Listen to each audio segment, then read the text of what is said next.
साथियों, माननीय न्यायालय ने कहा है कि निष्पक्ष व स्वतंत्र विवेचना प्रत्येक अभियुक्त का संवैधानिक अधिकार है। विवेचक पुलिस अधिकारी का पदीय कर्तव्य है।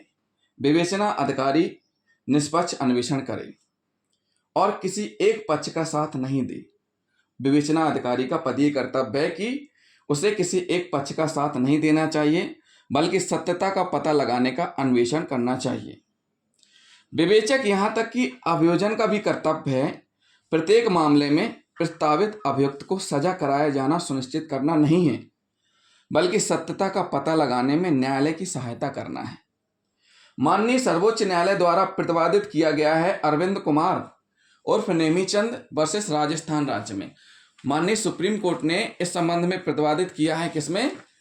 अरविंद कुमार उर्फ नेमीचंद वर्सेस राजस्थान राज्य। क्रिमिनल अपील संख्या है 753/2017। निर्णय है 22/11/2021 को। धारा है 302 149 आईपीसी। घटना है 18/7/1989 की। कब की घटना है? 18/7/1989 की। घटना दिनांक को सुरजाराम अपने बेटे व अन्य 25 आरोपियों के साथ।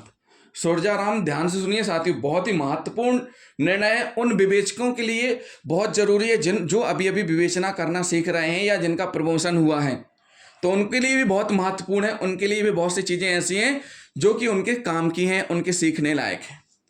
सुरजाराम अपने बेटे व अन्य 25 आरोपियों के साथ आंगन में सो रहे मृतक लड्डूराम व अन्य पर तलवार, फरसी, लाठी, भाला से हमला करते हैं। क्या करते हैं? आंगन में सो रहे मृतक लड्डूराम व अन्य पर तलवार, फरसी, लाठी, भाला से हमला करते हैं। मृतक मोहन ब्रजेंद्र पर भी हमला किया जाता है। मोहन और लड्डूराम की मृत्यु हो जाती है, ब्रजेंद्र की भी। 2 जीपों में आए हुए थे। सुरजाराम अपने बेटे व 25 के साथ कितने जीपों में आए थे? 2 जीपों पर आए हुए थे। तलवार, फरसी, लाठी, भाला से हमला किया।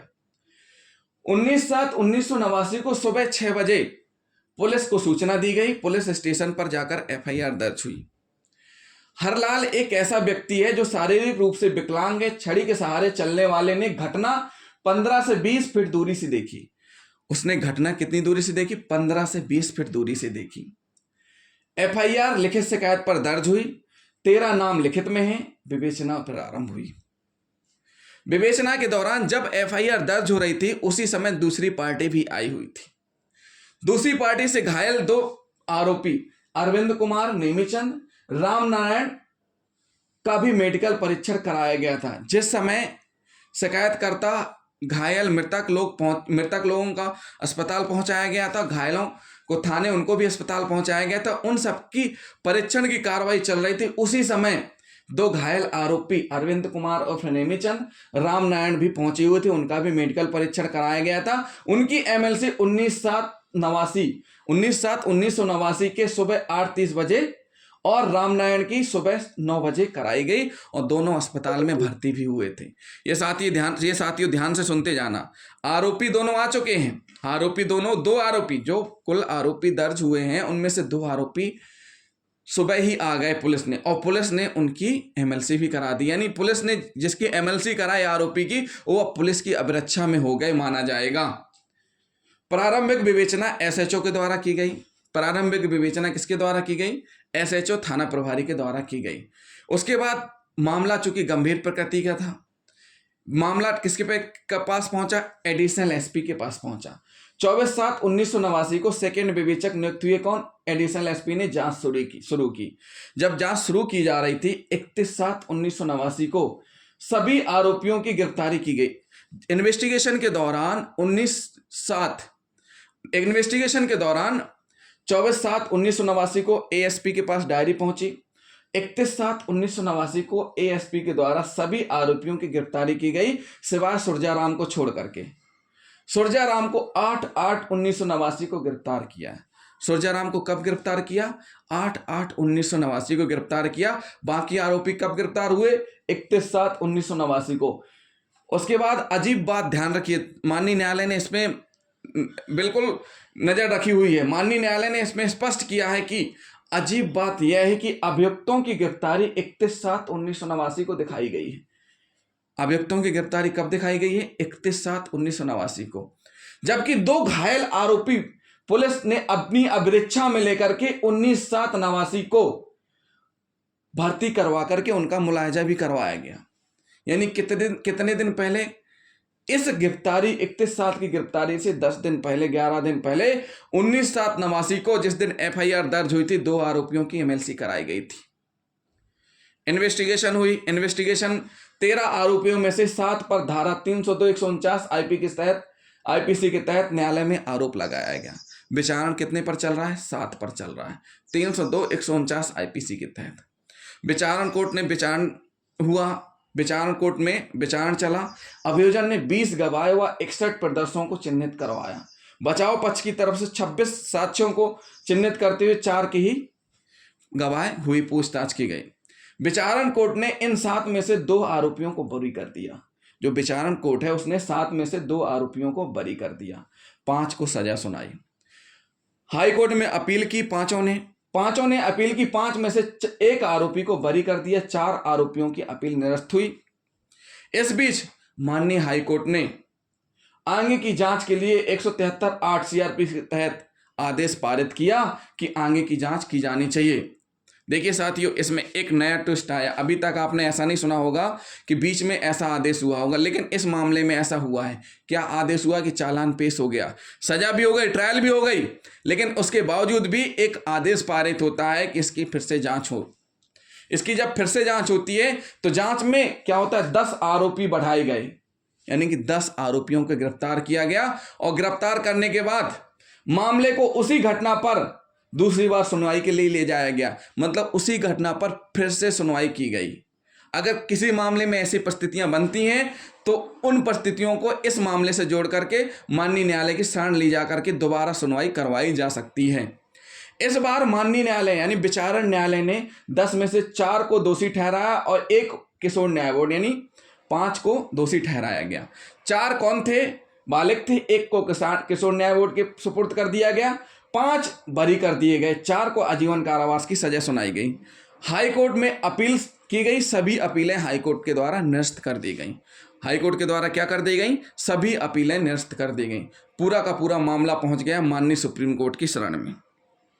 माननीय सुप्रीम कोर्ट ने बारीकी से समस्त तथ्यों साक्ष्यों को अवलोकन किया, देखने पे पाया कि जो हरलाल है, हरलाल की गवाह, जो चश्मदीद साक्षी जिसने घटना देखी है 15 से 20 फीट की दूरी में, उसके गवाह, उसके बयान, उसके साक्ष्य का अवलोकन किया तो माननीय न्यायालय ने पाया कि हरलाल ने घटना देखी जहां पर पर्याप्त रोशनी के अस्तित्व का कोई स्पष्ट सबूत नहीं था। इन्वेस्टिगेशन में ये तथ्य नहीं आया है कि जो कि हमला, जो लड़ाई हुई रात में हुई है, तो 15 से 20 फीट की दूरी पर जब विवाद हो रहा था तो वहां पर क्या लाइट थी या नहीं थी, ऐसा उजाला था कि नहीं था जिससे हरलाल अन्य आरोपियों या आरोपियों को देख सके जो कि मृतक व घायलों के साथ मारपीट कर रहे थे। वह चलने में असमर्थ है, हरलाल चलने में असमर्थ है, फिर भी पास के स्थान पर रखे लकड़ियां व पत्थर उठाने गया। वह डिग्री धारक है, अन्य गवाहों के साथ, वह डिग्री धारक है, उसके पास डिग्री है, पढ़ा लिखा है। अन्य गवाहों के साथ वह थाने पर गया 19/7/1989 को 6 बजे। पुलिस स्टेशन में पहुंचे, लिखने में सक्षम होने के बावजूद भी उसे नहीं पता शिकायत किसने लिखी। साक्ष्य में आया क्या? स्पष्टीकरण साक्ष्य में आया है, स्पष्टीकरण दिया गया कि हालात को देखते हुए वह नहीं लिख सकते थे, हालात को देखते हुए वह नहीं लिख सकते थे। उसका प्रमाण यह है कि थाने में लिखा गया था, इसका प्रमाण यह है कि थाने में किसी के द्वारा लिखा गया था आवेदन, जो लिखित शिकायत पर FIR दर्ज हुई है। जब यहाँ साक्ष्य में ये नहीं आ रहा है कि किसने लिखा, तो इसका मतलब थाने में लिखा गया था। उन्हें लड्डू राम के विरुद्ध प्राप्त स्टे सहित दीवानी कार्रवाई की भी जानकारी थी। अभियोजन पक्ष के गवाहों की ठाणी और सुरजाराम के खेत से होकर गुजरने वाला रास्ता वास्तव में उनके द्वारा बंद कर दिया गया था और वे चाहते थे कि इसे खोला जाए। जो सुरजाराम है, जो आरोपी पक्ष है, जिसने आकर के मारपीट की है, उसके द्वारा रास्ता बंद कर दिया गया था। जो पीड़ित पक्ष है वह चाहता था कि उनके द्वारा रास्ता खोला जाए। इस संबंध में क्या हुआ था, पंचायत भी लगी थी और वो चाहते थे कि खोला जाए। स्वीकारोक्ति यह है कि भारी भीड़ को देखते हुए कोई यह नहीं कह सकता था कि कौन किसको पीट रहा है। बहुत सारी भीड़ थी, बहुत सारे लोग आए हुए थे, तो कोई ये नहीं कह सकता था कौन किसको पीट रहा है।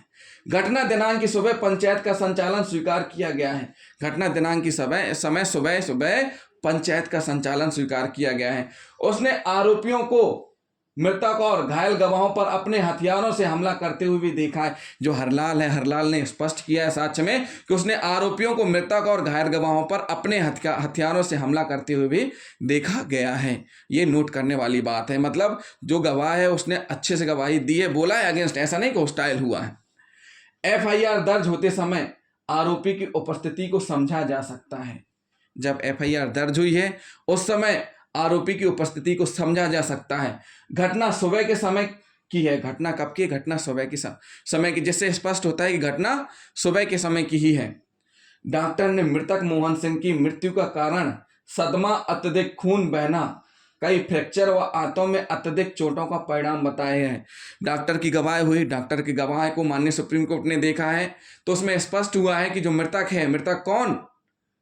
मृतक मोहन सिंह की मृत्यु का कारण सदमा और अत्यधिक खून, और साथ ही साथ इस प्रकार से उसको मारा गया कि उसकी आंतों में भी चोटें आई हैं।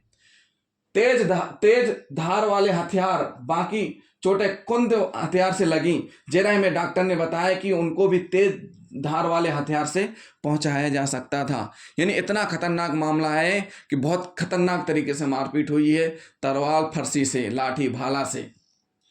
डॉक्टर ने दो घायल आरोपी अरविंद रामनारायण की भी एमएलसी की। इसी डॉक्टर ने घायल आरोपी अरविंद और रामनारायण की भी एमएलसी की, जिनको 20 से 25 चोटें थी। कितनी चोटें थी? 20 से 25 चोटें थी। स्टेशन अधिकारी जिसने स्टेशन अधिकारी यानी एसएचओ जिसने प्रारंभिक इन्वेस्टिगेशन किया, उन्होंने मकसद हेतुक वाले हिस्से पर कोई जांच नहीं की। जो प्रारंभिक विवेचक है, माननीय सुप्रीम कोर्ट ने स्पष्ट किया है कि कोई भी मामला, कोई भी अपराध बिना हेतु, बिना मकसद के नहीं होता है। हर एक अपराध का कोई ना कोई मकसद होता है। तो जो प्रारंभिक विवेचक है उसके द्वारा मकसद वाले हिस्से पर कोई इन्वेस्टिगेशन नहीं किया गया। विशेष रूप से रास्ते को लेकर पक्षों के बीच मौजूदा विवाद, सुरजाराम द्वारा प्राप्त स्थगन आदेश और परिणामी पंचायत भी, इन सारी की सारी चीजों का उल्लेख संपूर्ण मामले में नहीं किया गया, न ही जांच की गई। उन्होंने, जो प्रारंभिक विवेचक है, जांच के दौरान स्वीकार किया कि वह ना तो रास्ते का दौरा किया है, और उन्होंने ना तो रास्ते का दौरा किया है और ना ही आसपास की जमीन का। उसे याद नहीं रहा कि शिकायत किसने कहां कब लिखी थी। ये तो बहुत बड़ा विरोधाभास हो गया। मतलब जो प्रारंभिक विवेचक है वो कह रहे हैं कि उसने रास्ते वाले स्थान जहां पर विवाद हुआ था, जहां पर विवाद चल रहा था, उन्होंने स्वीकार किया ना तो रास्ते का दौरा किया, ना ही आसपास की जमीन का, और उसे याद नहीं कि शिकायत किसने कहां लिखी थी।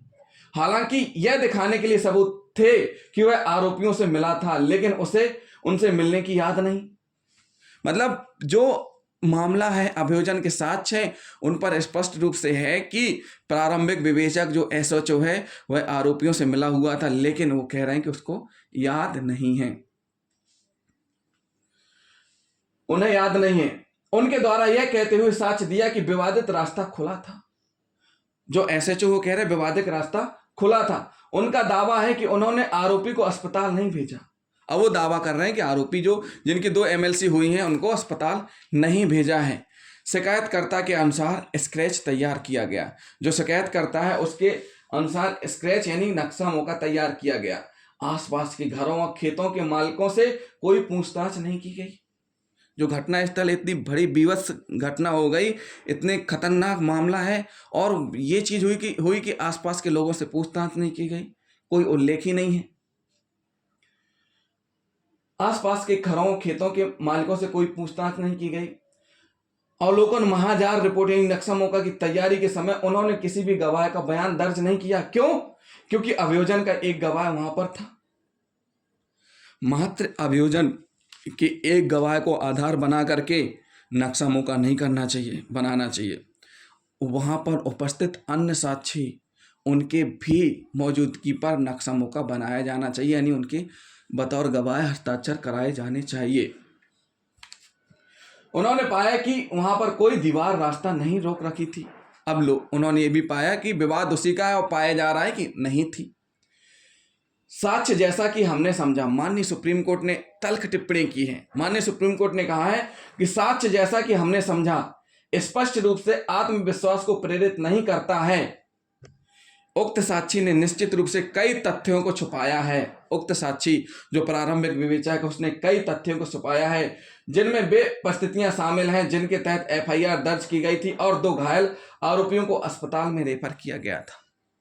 सबसे महत्वपूर्ण बात क्या है कि तथ्यों को छुपा लिया प्रारंभिक विवेचन ने, जो कि साफ साफ पदीय कर्तव्य दायित्व बनता है फेयर विवेचना करने का, लेकिन यहां तथ्य छुपाए जा रहे हैं। जो तथ्य छुपाए गए हैं वे ऐसी परिस्थितियां हैं जिनके तहत एफआईआर दर्ज की गई, यानी उन्हीं पर एफआईआर दर्ज हो रही है। जितना इंपोर्टेंट अभियोजन के लिए उतना इंपोर्टेंट आरोपी के लिए भी वही साक्ष्य है। 2 घायल आरोपियों को अस्पताल में रेफर किया गया था, यह भी छुपाया गया। सेकंड विवेचक जो एडिशनल एसपी हैं, उन्होंने 31/7/1989 को सुरजाराम को छोड़कर अन्य आरोपी की गिरफ्तारी की है। उनके अनुसार, उनके साक्ष्य के अनुसार, उनकी लिखापढ़ी के अनुसार उनके द्वारा 31/7/1989 को सुरजाराम को छोड़कर अन्य आरोपी की गिरफ्तारी की है। लेकिन 2 आरोपी तो पहले 1989 को ही पुलिस अभिरक्षा में आ गए थे। उनको पुलिस ने बतौर एमएलसी भी कराई और उनका उपचार भी कराया, भर्ती भी कराया। सुरजाराम 8/8/1989 को गिरफ्तार किए गए थे। उन्होंने बताया कि 2/8/1989 को अभियुक्तों की चिकित्सीय जांच कराने हेतु पत्र लिखा था। एडिशनल एसपी जी कह रहे हैं कि 31/7/1989 को गिरफ्तारी हुई और 2 तारीख को 2/8/1989 को वो एमएलसी के लिए लेटर लिख रहे हैं। और साथ ही साथ वो बोल रहे हैं एडिशनल एसपी जी कि उन्हें सिविल विवाद से जुड़े तथ्यों की जानकारी नहीं थी। उन्हें यह याद नहीं कि गिरफ्तारी पत्रक में आरोपियों की चोटों के बारे में उल्लेख किया गया था, जहां 2 आरोपी भर्तियों 20-25 चोटें आई हों। हालांकि उन्हें चोट रिपोर्ट 24/7/1989 को मिल गई थी। अब एडिशनल एसपी जो सेकंड विवेचक है उनको 24/7/1989 को ही वो चीज़ मिल चुकी थी। जैसे उनके पास विवेचना आई थी वो एमएलसी रिपोर्ट आ चुकी थी। उन्होंने ना ही विवादित स्थल का दौरा किया, ना ही आसपास के मकान मालिकों से पूछताछ की। सबूतों से 2 घायल आरोपियों के कुछ दिनों बाद पुलिस स्टेशनों में गिरफ्तारी की गई। लगभग सभी रिकवरी मेमो में ओम प्रकाश नाम का पाया गया, जो एक इच्छुक गवाह है। जो सभी प्रकार की जब्तियां हैं उनमें एक चीज पाई जा रही समान रूप से, क्या पाई जा रही है कि एक ही गवाह का बार बार उपयोग किया जा रहा है। किसका? ओम प्रकाश नाम का उपयोग किया जा रहा है। डॉक्टर की साक्ष्य से 2 आरोपी व्यक्ति हैं उनको लगी चोटों के संबंध में स्पष्ट है और उन्हें रेफर किया गया था, तब वे पुलिस की हिरासत में थे।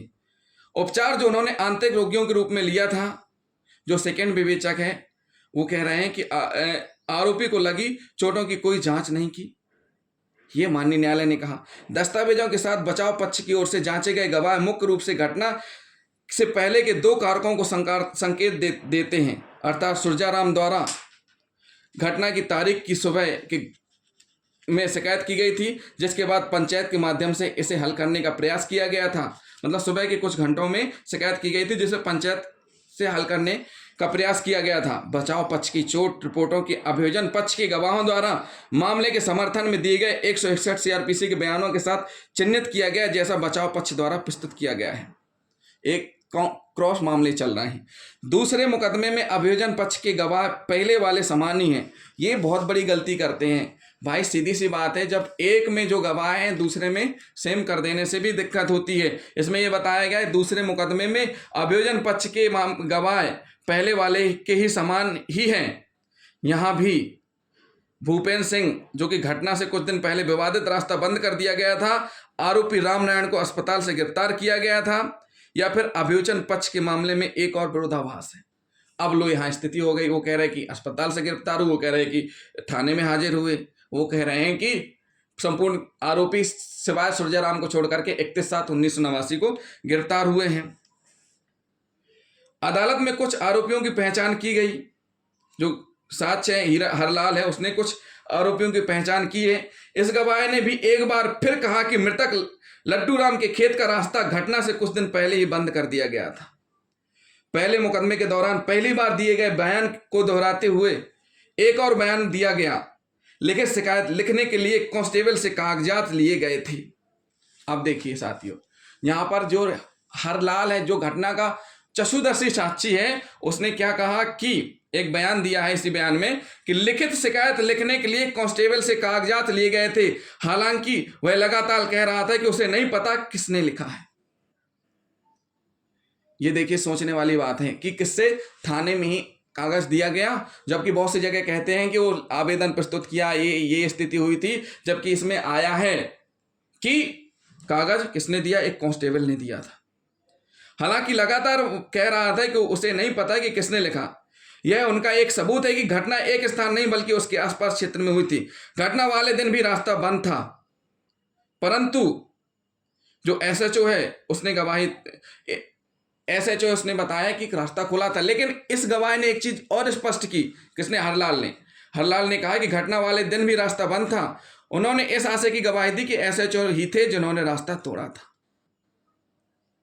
जो उक्त अधिकारी द्वारा दिए गए बयान का खंडन करता है। जबकि एसएचओ बोल रहा है कि रास्ता खोला था और गवाह कह रहा है कि एसएचओ ने ही रास्ता तोड़ा था, खोला था।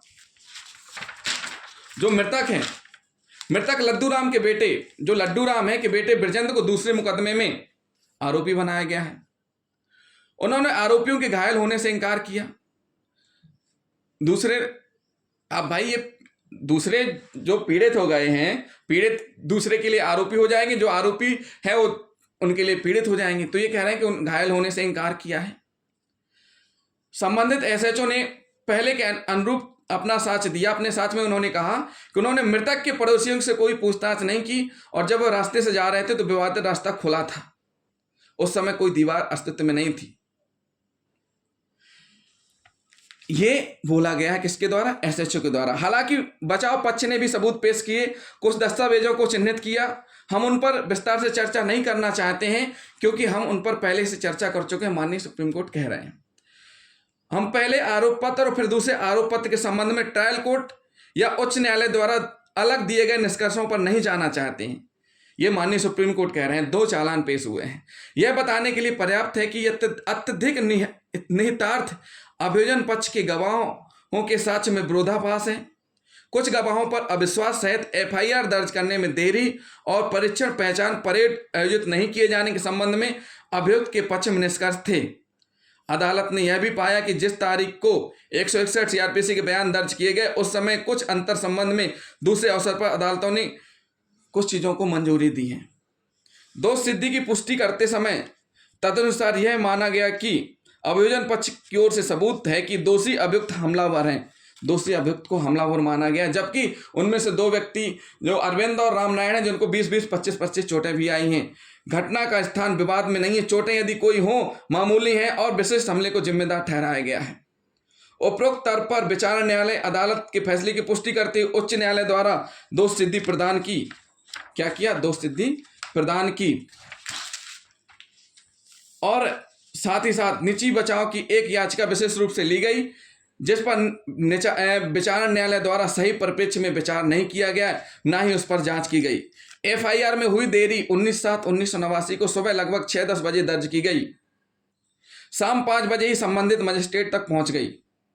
हालांकि एक जीप उपलब्ध थी। चोट एमएलसी रिपोर्ट में एफआईआर नंबर का उल्लेख नहीं है। जो एमएलसी रिपोर्ट है, एमएलसी रिपोर्ट में एफआईआर नंबर का उल्लेख नहीं किया गया। साथियों ध्यान रखिए, अगर एफआईआर दर्ज हो गई है तो एमएलसी रिपोर्ट में एफआईआर का उल्लेख होना चाहिए, जबकि इस मामले में नहीं है। ऐसा प्रतीत होता है कि एफआईआर पूर्व दिनांकित है। जांच एजेंसी द्वारा स्पष्ट दमन किया जा रहा है। मकसद पर कोई जांच नहीं की गई है। जो साक्ष्य आ रहे हैं उन आधार पर माननीय सुप्रीम कोर्ट ने ऐसा कहा है। विचारण न्यायालय ने जो अभियोजन पक्ष के गवाहों को हितबद्ध गवाह होने के साक्ष्य को स्वीकार नहीं करना चाहिए। माननीय न्यायालय ने जो हितबद्ध गवाह हैं उनको साक्ष्य को स्वीकार नहीं किया जाना चाहिए। दिए गए साक्ष्यों में भौतिक विरोधाभास है। आईपीसी की धारा 149 लागू करने के लिए अनुपालन किए जाने वाले अपेक्षित पैरामीटर उपलब्ध नहीं है। ज्यादा से ज्यादा यह अचानक हुई लड़ाई का मामला हो सकता है। क्या माना है कि ज्यादा से ज्यादा अचानक हुई लड़ाई का मामला हो सकता था। साक्ष्यों में विसंगतियां पाई जाने और अभियुक्त को संदेह लाभ दिए जाने के बाद अन्य लोगों के लिए भी ऐसा ही किया जाना चाहिए। घटना खुले स्थान पर हुई है। विवादित संपत्ति और घटनास्थल के बीच ज्यादा दूरी नहीं है। हालांकि दूसरे मामले में जो जब्ती हुई है साबित नहीं हो रही, इसलिए इस पहले मामले में भी लागू किया जाना चाहिए। जांच के दौरान और अदालत के समक्ष कोई स्वतंत्र गवाह उपलब्ध नहीं था। माननीय न्यायालय ने यही कहा है बार बार कि ये जो विरोधाभास हो रहा है, कैसा विरोधाभास हो रहा है, बहुत सारे विरोधाभास देखने को मिल रहे हैं कि यार ऐसा नहीं होना चाहिए जो हुआ है। ये सारी की सारी सोचने वाली और देखने वाली चीज़ें थी। तो ये जो निर्णय हुआ है बहुत ही महत्वपूर्ण निर्णय है। जो नए विवेचक हैं उनके लिए ये साथ ही साथ ध्यान में रखने वाली बात है। माननीय न्यायालय का यही कहना है कि फेयर ट्रायल होना चाहिए। जिस प्रकार से ये मामला चला है, जिस प्रकार से स्थितियाँ निर्मित हुई हैं, उस हिसाब से ऐसा नहीं किया जाना चाहिए। साथ ही साथ माननीय न्यायालय ने स्पष्ट किया है कि हम क्या स्पष्ट किया है। माननीय न्यायालय ने कहा है कि हम ये जानकर व्यथित हैं कि जांच निष्पक्ष तरीके से नहीं की गई है। माननीय सुप्रीम कोर्ट क्या कह रहे हैं कि हमें इस तरीके से व्यथित हैं कि जांच निष्पक्ष तरीके से नहीं की गई है। डॉक्टर का जो बयान दर्ज कर लिया गया है, जो डॉक्टर का बयान दर्ज किया गया है, अभियोजन पक्ष की ओर से जांच किए गए सरकारी डॉक्टर हैं, उसकी गवाह को स्पष्टता से दोहराएं कि आरोपियों को भी इलाज के लिए भेजा गया था।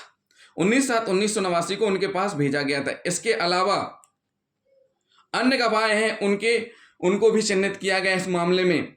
साथ ही साथ उनको भी चोटें आई थी। अभियोजन पक्ष के अनुरोध पर 2 घायल व्यक्तियों को आंतरिक रोगी के रूप में भर्ती किया गया, इनका इलाज किया गया और जिनको 20-21 चोटें आई। और साथ ही साथ जब पूछा गया प्रारंभ विवेचक और सेकंड विवेचक ने इनके बारे में जानबूझकर इनकार किया। यह तथ्य कि चोट रिपोर्ट में जो MLC रिपोर्ट है, FIR का उल्लेख नहीं है। जो MLC रिपोर्ट है उसमें FIR का उल्लेख नहीं है, अभियोजन के मामले को और कमजोर कर देता है। यह अभियोजन पक्ष के मामले को गंभीर संदेह में डाल देता है। शिकायत देने के समय मौजूद अन्य गवाहों जो हरलाल है और SHO ने स्वीकार किया कि यह किसी और द्वारा लिखा गया था। जो हरलाल है और SHO द्वारा स्वीकार किया गया किसी और द्वारा लिखा गया था जो पास में मौजूद था। हरलाल ने दूसरे मुकदमे में अपने साक्ष्य से स्वयं का खंडन किया, यह एक पुलिसकर्मी द्वारा लिखा गया था। अब लोग दूसरे मुकदमे में खंडन किया कि एक पुलिसकर्मी द्वारा लिखा गया था। यह तर्क और मानवीय आचरण से परे है कि कोई अज्ञात व्यक्ति पुलिस स्टेशन में मौजूद हो सकता है। जो शिकायत लिखी जा रही, जिस पर FIR दर्ज हो रही है, खंडन हुआ कि पुलिसकर्मी द्वारा लिखा गया था। लेकिन सबसे मेन बात यह है कि यह तर्क और मानवीय आचरण से परे कि कोई अज्ञात व्यक्ति पुलिस स्टेशन में मौजूद हो सकता है जो कि थाना प्रभारी की जानकारी में ना हो। जब हरलाल PW5 जब हरलाल लिख सकता है संभवतः प्रदर्शनी P12 और P13 पंजीकरण के समय मौजूद अन्य गवाह है, तो किसी अज्ञात अजनबी को शामिल करने का कोई कारण ही नहीं है। जब घटना स्थल पर मौजूद हरलाल पढ़ा लिखा है, जिसके पास डिग्री है और जो लिख सकता है शिकायत, तो अन्य के द्वारा लिखा जाने का सवाल ही नहीं उठता है। लिखित शिकायत की उत्पत्ति पर और वह भी किए गए स्पष्ट दमन के बारे में बहुत ही गंभीर संदेह निश्चित रूप से हमारे मन में उभरता है। जो लिखित शिकायत है साथियों, सबसे मेन बात है जिसके आधार पर FIR हुई, लिखित शिकायत है, उस पर बहुत बड़ा संदेह माना है माननीय न्यायालय ने। क्यों? क्योंकि वही नहीं निश्चित हो पा रहा है कि वो आखिर लिखा किसके द्वारा गया है।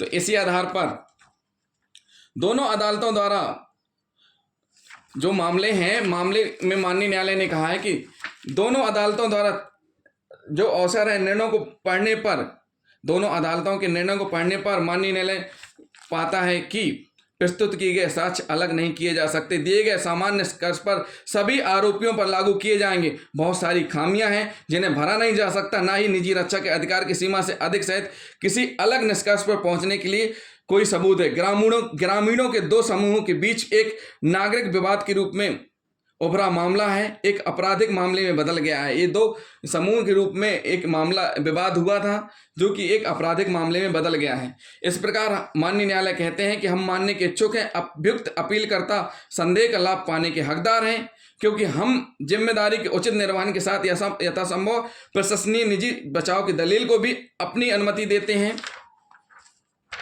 और अपील स्वीकार की जाती है और बरी किया जाता है। ये एक ऐसा मामला है जिसमें माननीय न्यायालय ने कहा है कि विवेचना स्पष्ट रूप से नहीं है, दूषित है। इन्हीं को आधार बनाते हुए माननीय विशेष न्यायाधीश महोदय सागर में भी कई आरोपियों को बरी किया गया है और उन्होंने स्पष्ट किया है कि विवेचना कैसी होनी चाहिए, बिल्कुल साफ निष्पक्ष होनी चाहिए, जिससे कि बिल्कुल सत्यता आए, जिसके आधार पर निर्दोष को सजा ना मिले, जो दोषी है उसी को सजा मिले। माननीय न्यायालय ने कहा है कि क्या कहा है कि निर्दोष व्यक्ति को सजा भी हो सकती थी, जबकि न्यायिक सिद्धांत के अनुसार निर्दोष को सजा दिया जाना किसी दोषी को दंडित न किए जाने की अपेक्षा अधिक गंभीर विषय है। यदि निष्पक्ष व स्वतंत्र विवेचना की जाती तो यह भी संभव है कि अभियुक्त गण को विचारण का सामना नहीं करना पड़ता। किसी भी ऐसे व्यक्ति जिसे अपराध में मिथ्या आलिप्त किया गया है कि उम्मीद सर्वप्रथम विवेचक से होती है कि वह सत्यता का पता लगाकर निष्पक्ष कार्रवाई करे, और ऐसा न होने पर वह न्यायालय में निष्पक्ष और प्रभावी विचारण पर ही विश्वास करता है। यदि इस मामले में बचाव पक्ष द्वारा प्रभावी ढंग से अपना पक्ष नहीं रखा गया होता तो अभियुक्त गण को न्यायालय से भी निराशा ही हाथ लगती। तो साथियों, ये मामला बहुत ही महत्वपूर्ण है। आज के समय में सभी न्यायालयों द्वारा उपयोग में लाया जा रहा है और आरोपियों को अधिवक्ताओं के द्वारा भी इसको प्रस्तुत किया जा रहा है, जहां विवेचना में लापरवाही बरती जा रही है। इस मामले से बहुत कुछ सीखने को मिल रहा है कि जब आरोपी उस टाइम पे आ गए थे, जब एफआईआर दर्ज हो रही थी, पुलिस ने अभिरक्षा में लेकर इलाज करवाया, तो उनकी गिरफ्तारी उसी समय में कर दी जानी चाहिए, ना कि बाद में। तो ऐसे बहुत से विरोधाभास आए हैं। तो जिन साथियों ने अभी तक हमारा चैनल सब्सक्राइब नहीं किया है तो हमारे चैनल को सब्सक्राइब कर लें और बेल आइकन बटन दबाना ना भूलें। थैंक यू दोस्तों।